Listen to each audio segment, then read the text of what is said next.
உருகும் பனிப்பாறைகள் 2 மடங்காக விரிவடையும் ஏரிகள் அதிர்ச்சி தகவல். வாங்க ஃபுல் நியூஸை பார்ப்போம்.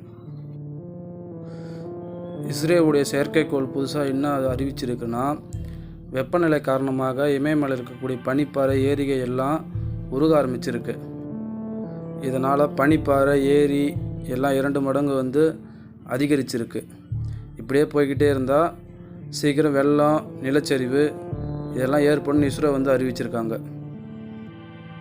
1984 2023 வரைக்கும் இஸ்ரோ அனுப்பப்பட்ட செயற்கைக்கோளோட வெளிப்பட்ட புகைப்படத்தில் என்ன சொல்லுதுன்னா, மொத்தம் 601 ஏரிகள் 2 மடங்கு அதிகரித்துள்ளது. 10 ஏரி 1.5லேருந்து 2 மடங்கு அதிகரித்துள்ளது. 65 ஏரிகள் 1.5 மடங்கு அதிகரித்துள்ளது.